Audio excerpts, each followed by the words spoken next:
Namun mengapa Amerika tetap ngotot mengikuti apapun agenda Israel, sehingga akhirnya tetap menyerang Iran pada 22 Juni? Apakah ini tanda-tanda dimulainya Pax Judaica dalam peradaban umat manusia saat ini? Akan mencapai klimaks dengan munculnya Dajjal.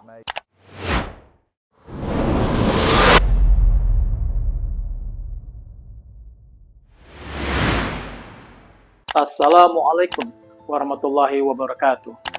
Setelah beberapa minggu terakhir, dunia dan khususnya kawasan Timur Tengah berada dalam situasi mencekam akibat perang antara Israel dan Iran plus Amerika Serikat. Per hari ini dapat dikatakan mereda. Terjadi gencatan senjata. Dari rentetan kejadian sebelum dan selama perang, ada satu fenomena yang cukup mencolok, yaitu begitu mudahnya pemimpin Amerika Serikat dikendalikan pemimpin Israel. Serangan Amerika ke Iran jelas sangat tidak berdasar, baik dari sisi hukum internasional maupun tuduhan bahwa Iran melakukan program pengembangan senjata nuklir. Buktinya, pimpinan Badan Energi Atom Internasional dalam pernyataannya di depan sidang Dewan Keamanan PBB 20 Juni menyatakan, the IAEA can guarantee through a watertight inspection system that nuclear weapons will not be developed in Iran. Namun mengapa Amerika tetap ngotot mengikuti apapun agenda Israel, sehingga akhirnya tetap menyerang Iran pada 22 Juni, sebuah serangan yang menghebohkan dunia, bahkan sempat diramalkan akan memicu Perang Dunia Ketiga? Mari kita angkat sebuah pertanyaan yang cukup provokatif. Apakah ini tanda-tanda dimulainya Pax Judaica dalam peradaban umat manusia saat ini? Apa itu Pax Judaica? Ini adalah istilah yang kerap dipakai dalam ilmu eskatologi Islam, yang merujuk sebuah era di mana negara Israel, lebih khusus lagi komunitas Yahudi, akan menguasai dunia. Jika dahulu, khususnya di awal abad 19 sampai awal abad 20, Inggris Raya berkuasa, dikenal dengan istilah Pax Britannica. Kemudian Amerika di awal abad 20 sampai awal abad 21 menjadi adidaya dunia, dikenal dengan Pax Americana. Kini negara Israel yang terlihat menunjukkan dominasinya, sehingga mengindikasikan munculnya Pax Judaica. Sejumlah cendekiawan Muslim menyebutkan bahwa terminologi Pax Judaica ini adalah bagian dari analisa ilmu eskatologi Islam. Apa itu? Ia adalah ilmu yang menelaah tentang, salah satunya, tanda-tanda sebelum terjadinya hari kiamat. Masya Allah.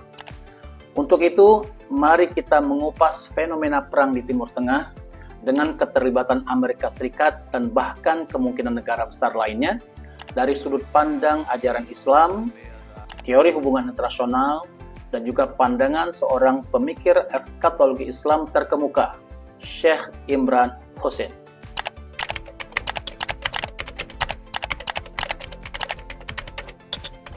Dominasi Israel atau komunitas Yahudi, suka atau tidak suka, adalah sudah menjadi realita dalam kehidupan masyarakat global saat ini. Tidak usah jauh-jauh, berbagai produk makanan, minuman, edukasi, teknologi, dan bahkan kecerdasan buatan sudah menjadi barang keseharian kita. Dan ada banyak merek berasal dari atau terafiliasi dengan Israel atau komunitas Yahudi. Ingat, saat umat Muslim gencar mengkampanyekan boycott Israeli products, daftarnya panjang dan ada di mana-mana, di berbagai belahan bumi. Dan jika kita lebih spesifik mengaitkannya dalam percaturan politik antar bangsa, khususnya pengaruh Israel kepada Amerika Serikat, negara adidaya yang sedang menurun pengaruhnya, maka hal itu semakin memperjelas. Berikut beberapa contohnya. Pertama, Amerika di masa Trump I memindahkan kedubesnya dari Tel Aviv ke Yerusalem pada 14 Mei 2018. Hal ini mengabaikan konsensus internasional dan resolusi PBB bahwa Yerusalem harus menjadi kota bersama. Perdana Menteri Netanyahu segera menyatakan hal ini sebagai hari bersejarah yang luar biasa. Kedua, dukungan terhadap permukiman ilegal di tepi barat. Pada tahun 2019, lagi-lagi di bawah Trump, Amerika mengumumkan bahwa permukiman Israel di tepi barat tidak lagi dianggap ilegal, membalik kebijakan Amerika selama 4 dekade. Dunia internasional, khususnya PBB dan Uni Eropa, menyatakan langkah ini melanggar hukum internasional. Tapi Israel, dengan didukung Amerika, jalan terus. Ketiga, dalam konteks perang 12 hari serta dukungan serangan Amerika ke fasilitas nuklir Iran, sangat kasat mata betapa Amerika mengikuti agenda Israel. Bahkan pada tanggal 26 Juni, Trump meminta agar rakyat Israel memaafkan Netanyahu dari tuduhan korupsi dalam pemerintahannya. Benar-benar di luar nalar.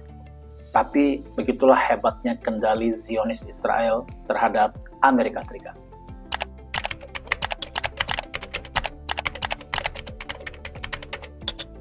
Mari kita lihat bagaimana Islam memandang konsep perdamaian dan tatanan global. Islam mengajarkan bahwa perdamaian sejati, salam, harus didasarkan pada adil, yaitu keadilan. Tanpa keadilan, perdamaian hanyalah nama lain dari penindasan. Sebagaimana Allah Subhanahu wa Ta'ala berfirman dalam surah An-Nisa ayat 75, "Mengapa kamu tidak berperang di jalan Allah dan membela orang-orang yang lemah di antara laki-laki, wanita, dan anak-anak?" Ayat ini mengingatkan bahwa melawan penindasan bukanlah pilihan, tetapi kewajiban. Sekarang mari kita bicara tentang Al-Quds, Yerusalem. Ini bukan sekedar tempat, ini adalah amanah suci, wakaf bagi umat Islam. Syekh Imran Hussein, seorang tokoh penting dalam kajian akhir zaman Islam, telah memperingatkan bahwa proyek Israel modern, khususnya penguasaannya atas Yerusalem, merupakan bagian dari rencana besar menuju apa yang ia sebut Pax Judaica. Menurutnya, ini adalah fase dalam garis waktu kenabian yang menuju munculnya Dajjal, sang Mesias palsu. Salah satu kutipan dari bukunya yang terkenal, Jerusalem in the Quran, An Islamic View of the Destiny of Jerusalem, Syekh Imran menyatakan, Pax Judaica is the ultimate goal of Zionist domination over the world, a global order that precedes the emergence of the Dajjal.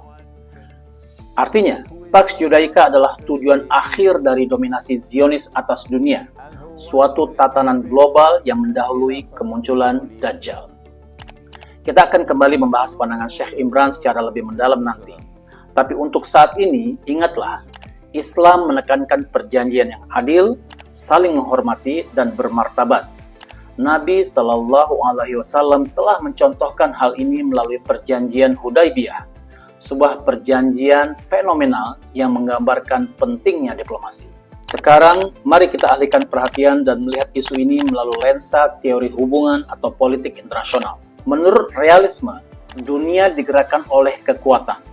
Siapa yang memiliki senjata, aliansi, dan daya gentar atau deterrence, dialah yang menetapkan aturan. Saat ini, Israel dengan dukungan Amerika Serikat mendominasi secara militer, teknologi, dan diplomasi.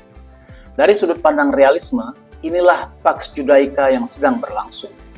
Kenneth Waltz dan John Mearsheimer, dua orang cendekiawan terkemuka terkait realisme, akan berkata, ketika keseimbangan kekuatan sangat timpang, perdamaian hanya menjadi hak istimewa bagi yang kuat. Tapi mari kita gali lebih dalam teori konstruktivisme. Teori ini menyatakan bahwa apa yang kita yakini membentuk apa yang kita lakukan. Dalam konteks ini, narasi dominan menggambarkan Israel sebagai pahlawan demokratis, dan gerakan perlawanan, baik di Palestina, Iran, Lebanon, dan lain-lain, sebagai teroris. Alexander Weld menyatakan, anarki adalah apa yang diciptakan oleh negara-negara. Dan saat ini, narasi yang diciptakan menentukan tatanan dunia. Dari perspektif teori pasca kolonial, perdamaian yang diklaim ini lebih menyerupai dominasi kolonial. Israel dibangun melalui kolonisasi pemukim, dan kelangsungannya bergantung pada penindasan terhadap perlawanan penduduk asli. Rashid Khalidi dalam bukunya The 100 Years War on Palestine menjelaskan sejarah ini dengan sangat tajam.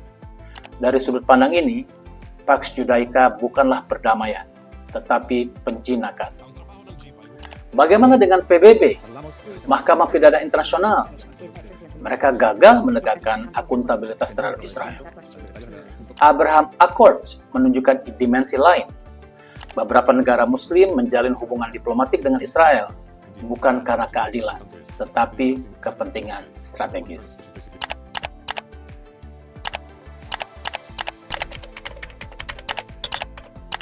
Mari kita kembali kepada pandangan Syekh Imran Hussein. Beliau menawarkan pandangan yang kuat meski tidak konvensional. Ia berpendapat bahwa kita sedang berada dalam transisi dari Pax Americana menuju Pax Judaica. Menurut beliau, kekuatan Zionis berusaha menguasai dunia dari Yerusalem, dan ini akan mencapai klimaks dengan munculnya Dajjal. Israel akan menguasai dunia untuk satu hari yang seperti satu minggu, menurut beliau. Ia menafsirkan pembangunan Bait Suci ketiga dan meningkatnya pengaruh global Israel sebagai tanda dari drama akhir zaman yang sedang berlangsung.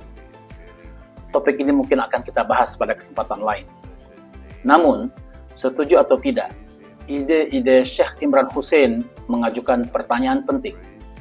Apakah kita sudah siap secara spiritual untuk apa yang akan datang?